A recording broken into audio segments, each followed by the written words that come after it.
Hi, everyone. Welcome to our 9th episode of Inspiration with Ines, our series dedicated to inspiring conversations about wedding planning. Today, we're joined by internationally acclaimed photographer and longtime friend, Greg Fink. Over the past 12 years, Greg has traveled the world, capturing weddings and events for discerning clientele. Based in Paris, he also works in fashion and has photographed global campaigns for many luxury brands, including Balenciaga. Greg brings a unique eye to wedding photography by blending his fashion background into his aesthetic. Greg has been named one of the top wedding photographers in the world by Harper's Bazaar and has been published in many magazines such as Vogue, Elle, and Martha Stewart. Today, he's talking to us about his philosophy on authenticity in photography and how to capture the couple's self. Greg, thanks for joining us. How are you? Thank you so much for having me. I'm so excited. I'm doing great. Thank you so much. I mean, it's a difficult time for everybody. It's been a rough past 18 months, but it looks like we're at the end of the tunnel and 2022 looks super bright. So I'm very, very excited. I am too. I think we are all we're emerging from the rubble. We're starting to see the light. And what's very exciting is that weddings are continuing to happen, and we're excited to see our brides walk down the aisle. Tell us a little bit about your view and your philosophy on authenticity and how you began your career. So I began my career 12 years ago. I come from a different background because I used to study business. So I did a business school in France.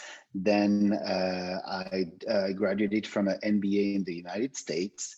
And I worked 10 years for Procter & Gamble as a sales and marketing representative here in Paris. So I had a total different career planned for me and planned by my parents, actually. So I felt like I was missing out something in my life. So 12 years ago, I had an epiphany. Photography had always been my passion. I've been a photographer since I was a kid. I spent hours, days, weeks in my darkroom as a kid. So this had always been my passion. And at the age of 30, like 28, 30, I felt like something was missing in my life. So I basically decided to quit my job and to launch full-time as a wedding photographer. So I first launched in Paris with a local clientele, but very quickly I realized that what I wanted to do was shoot destination weddings. So I'm lucky enough to be in a beautiful country. So people travel the world to get married here in France or in Italy, which is next door.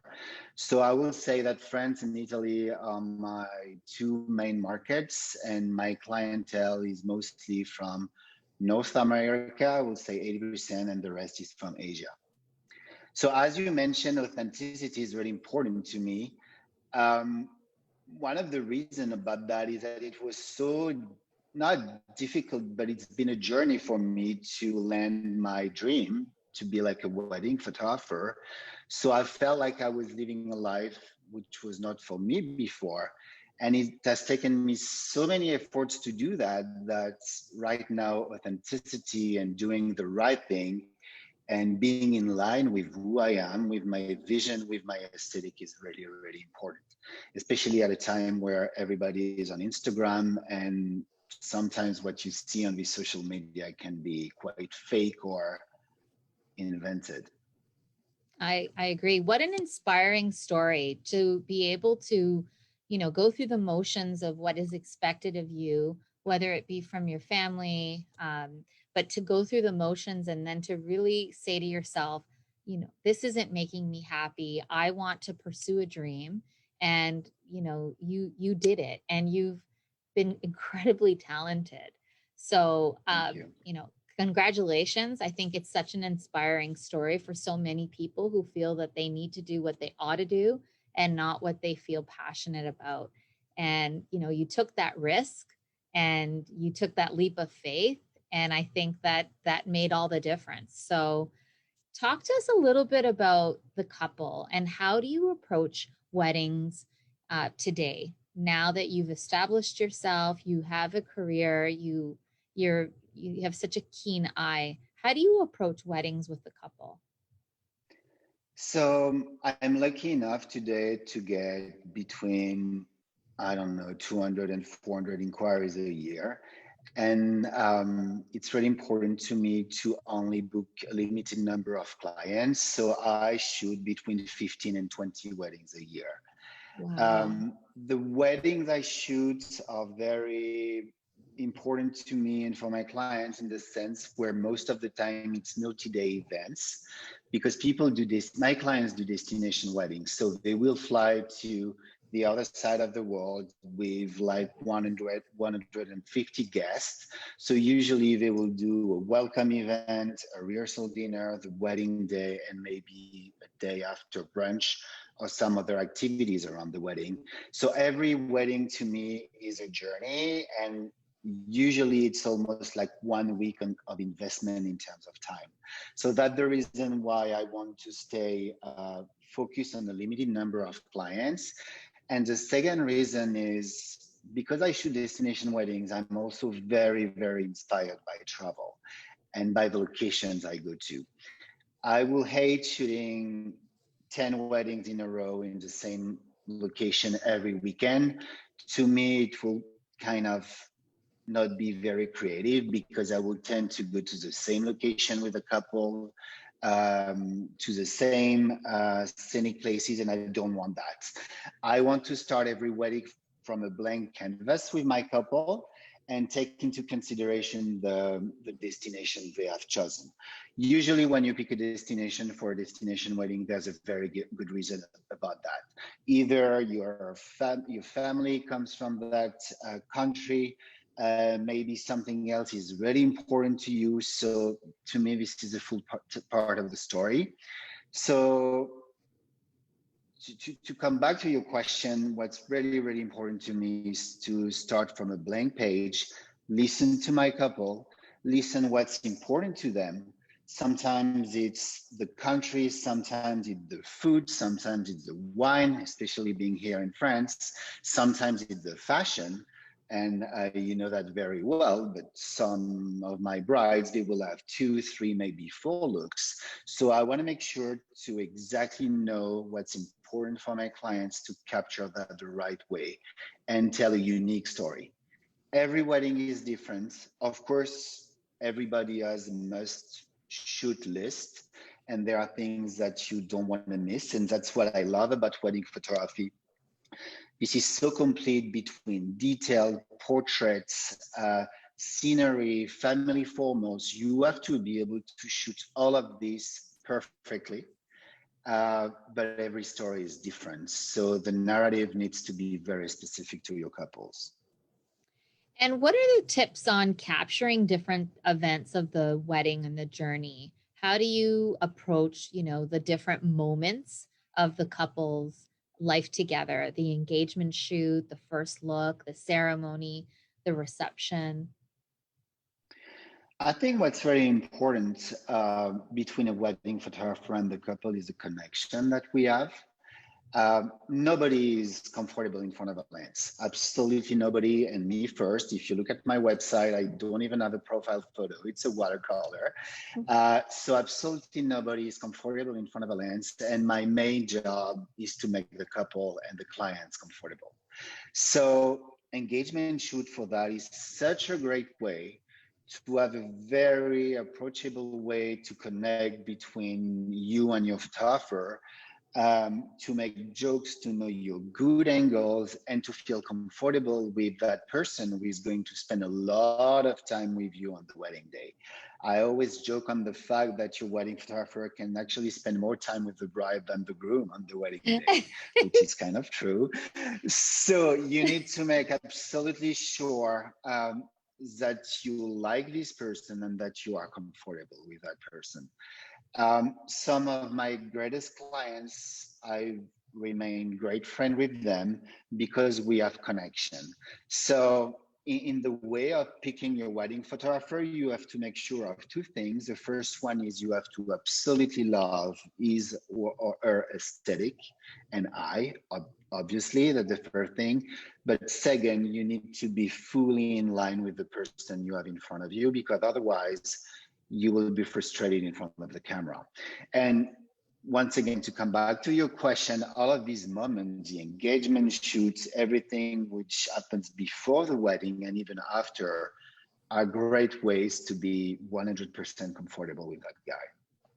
That's so true. I love your comment about spending more time with the bride than That's true. the groom, because that's so true. I wanted to ask you, what would you describe your style of photography as? If you had to use a few words to describe it, what would you say it is? My style is definitely very luminous. I mostly work with natural light, and working in the south of France or Italy, I am lucky enough to take the advantage of this beautiful light. I shoot most of my photos backlight to get this luminous aspect of things. And the second aspect is, I will say, my style is very editorial. And that comes from the fact that I always shoot some fashion. I live in Paris, so I'm lucky enough to be in a city where we used to have a lot of fashion weeks. So I get so many jobs in fashion, and this has shaped my eye in a sense where maybe I take the most of the fashion aspects of the wedding. And the brides right now, this is definitely what they want, at least my clients. Everybody wants to be featured on Vogue, on Harper's Bazaar. And I have a very good experience with that because of my fashion job. So I will say that, yeah, editorial and fashion is definitely a part of my style. Very good. Can we talk about your photo shoot with Tulipina? I absolutely loved the way you captured those photos. Can you tell us about just the making of that photo shoot, the behind the scenes, the challenges that you faced? So first of all, I need to say that I love Kiana Tulipina so much. She's such a great artist, and I know you do too. She's such a great artist, but also a great person. I just love her. She's unique in her industry. She's very authentic as well. So it's always a pleasure working with her. So what happened is that Kiana called me and say, okay, we're in the middle of a pandemic, because it was back in October last year. So basically nobody had created anything beautiful for like 6 months. And I was craving of being artistic again, being creative again. I had shot one wedding last summer, comparing to 20 a year. Everything was postponed, so I was so frustrated. And Kiana told me, okay, I'm going to jump on a plane and we're going to do that workshop in Lake Como. And this was very, very brave of her, because we basically went through the raindrops, because Italy actually closed the country like 3 days after she came for the workshop. Wow. So I remember driving down to Como because I didn't want to take a plane or a train because I was scared of being blocked at immigration or anything. So I took my car, drove 12 hours and went to that photo shoot. And we created this beauty. I mean, totally in line with Kiana's style. Everything's so beautiful with her. But what was important to me with that photo shoot is that at the end of October in Europe, in Como especially, I mean, the weather was miserable. It was very gray. It was kind of gloomy. It was raining every day.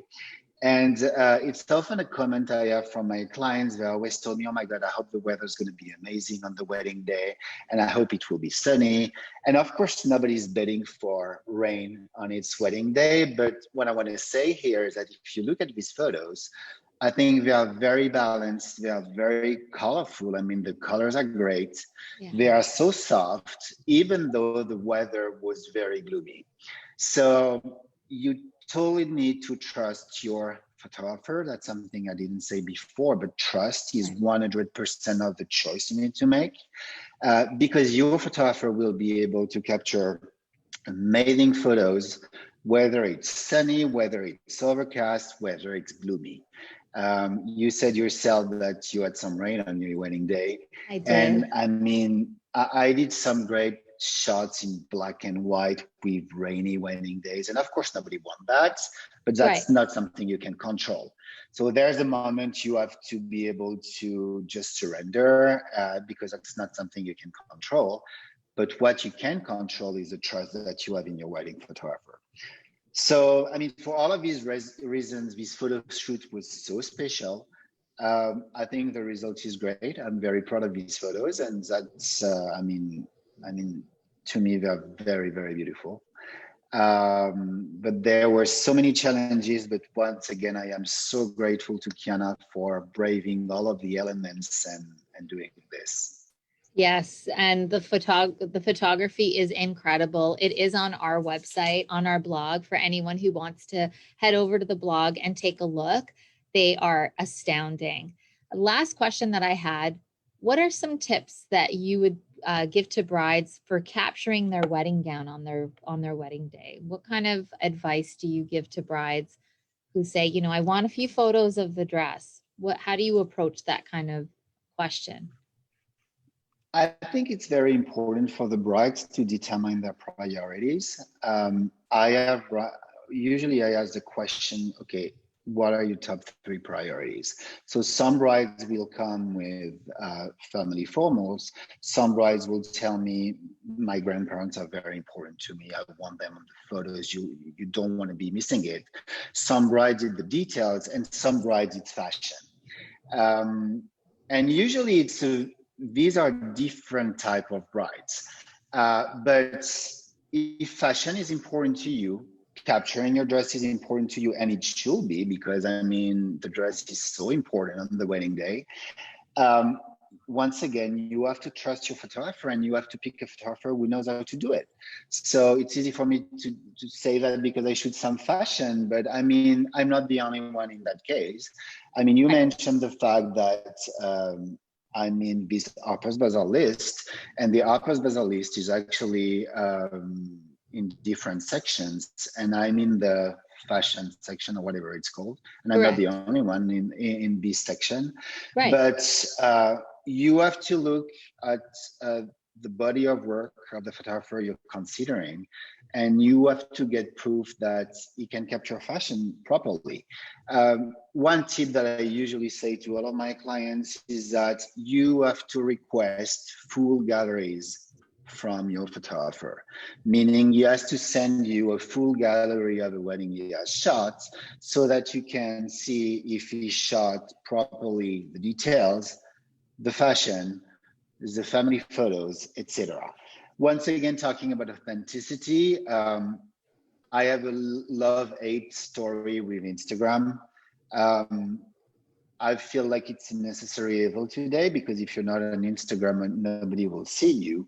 But on the other side, I'm so frustrated to see that people can judge you just based on like 2 or 3 photos. Sometimes they forget to consider the experience, and 10 years of experience, 20 years of experience is absolutely invaluable. I've probably shot more than 200 weddings. I found myself in probably all of the craziest scenario, which makes me very comfortable in approaching those today. So you cannot judge a photographer just based on the 2 or 3 last photos of its feed. You have to make sure that you go deep in its work, you go deep in its website, and you have to request full galleries of wedding he has shot before.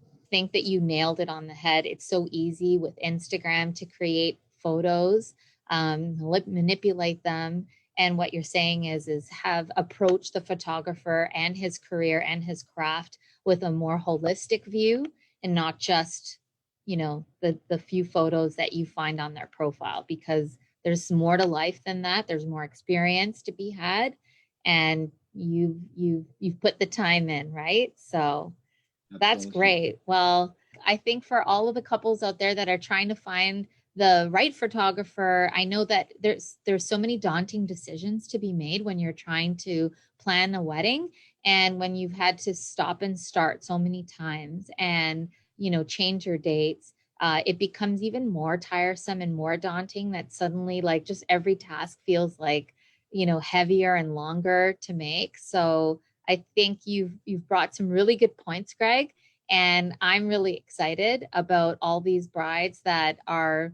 going to be walking down the aisle and choosing their photographers and taking your advice. So thank you for being our guest today. I truly enjoyed it.